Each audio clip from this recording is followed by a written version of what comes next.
man, it really has been like a slow news week since that, 2 wound announcement on Tuesday.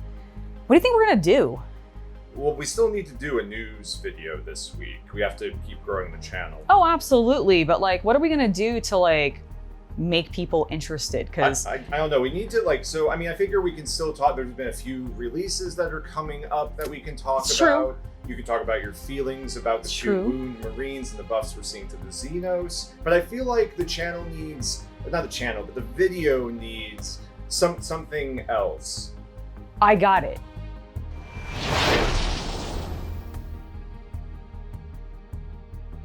A costume. And we have this costume for 2 reasons, actually. The first is a preview of Monday's video. The second is because Blitzball, a new season for Blitzball that is, has been announced going to Barnes & Noble, and I actually really like that series. I think they're great introductory sets. What is Blitzball, Angela? Blitzball, for those of you that may not be aware, actually, because it occurs to me, some of you may not know, Blitzball is the basically smaller starter scale version of Blood Bowl. It is an introductory set designed basically to get you introduced into the Blood Bowl universe without going in full scale with like the whole game. So it's kind of an introductory set and it's really, really cool. So they're doing another season and honestly, it looks awesome. So this one, the first season came with humans versus orcs. The second season is going to be dwarves versus humans. And I believe, sadly, that the humans look like they're the same sculpts that came in this. So that's a little bit of a shame, but they are introductory sets. They're just moving on to a new season. They probably did a limited run of these. So it's still going to function exactly how they want it. And they are giving you a new different set in the dwarves. So that's really, really cool. And I can't wait to see what other small kits they come out with, because I don't know if they've announced any. I don't think they have. But they normally release some smaller kits for other factions that you can also play Blitzball with, so that you're not just having to use the starter sets. And I think that's really, really cool. There are 2 additional games that are also going to be a Barnes & Noble exclusive like Blitzball, and the first one is going to be Space Marine Adventures, The Rise of the Orcs set.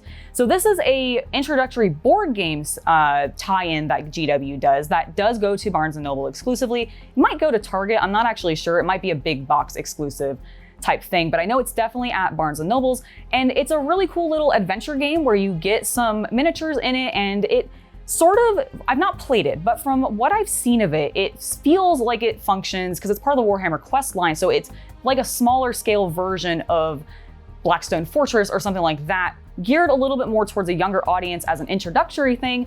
But honestly, these games are kind of actually a neat way to get some exclusive like miniatures. In this particular one, in this particular one, you're going to be getting some Terminators, and it might be an inexpensive way to get some unique weapon Terminators. They're going to be monopose, of course, because you don't build them quite as detailed as you do a standard 40K kit, but they're still actually pretty neat. And if you've ever played like Space Hulk or anything, I believe the miniatures are roughly that quality. So they're not terrible.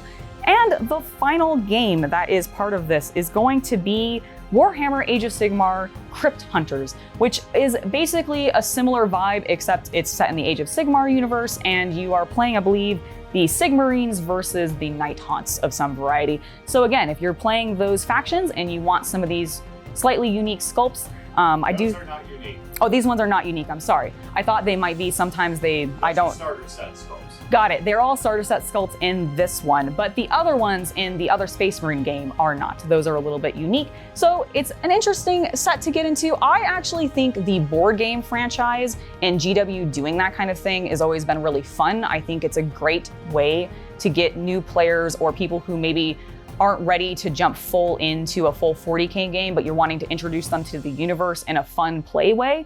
These are great opportunities to do that, especially if you've got younger family members or just kids in general that you're maybe wanting to get into the game. So I definitely think they are worth checking out. Angela, what is all this? I might have a problem. I have too many minis to paint, and not enough subscribers to encourage me to do it. So don't forget to subscribe, like, and share the videos.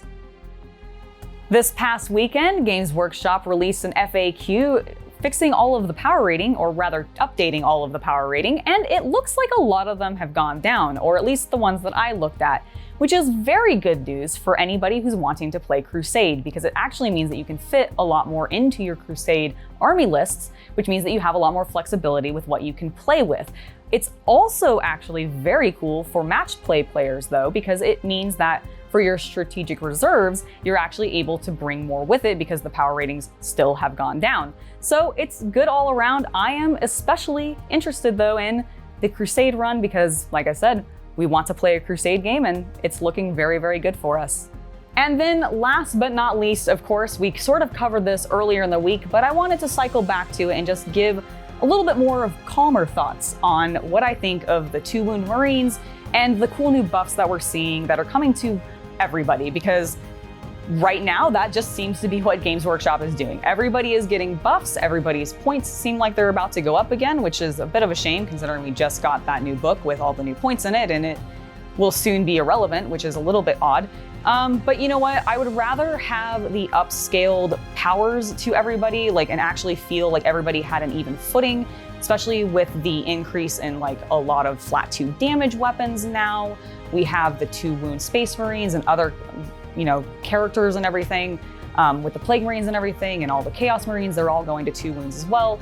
So that is all really, really cool, and I'd rather that than be able to use the same book. So I think it's a pretty awesome thing still. I really, really want October to get here so that I can start trying out all of these new buffs, and I really want to see what the Necron Codex brings, because so far, what they've previewed for them has seemed really cool. I'm actually, like, John and I are both very interested now in the snipers because they actually seem viable and their range is better and it's really, really positive. And I think, I'm hoping that the Necron Codex just ends up being good and that they're fun for us to play. I want to have a fun army to play against. I want him to have a fun army to play. And I think I want October to be here. And I really also want the Xenos to continue, like the other factions to hurry up and get their codexes. That still stands from what I said on Tuesday. I still really hope that GW is kind to the Xeno factions and actually gets their stuff out a little faster, just so that they can feel like they have the power to go up against the Space Marines, because they just keep buffing them, like they just keep doing it. And, you know, let's be honest, it's Games Workshop. They will probably continue to keep doing it, but I love to see them spread that love around. It's nice that Imperium has gotten buffed as a whole, and it's good that the Chaos and Xenos are also looking like they're starting to get much, much stronger. So I can't wait for 9th edition to fully be available and have everything out and ready for it. Let me know what you guys think down in the comments. And I will see you guys on Monday for a painting video.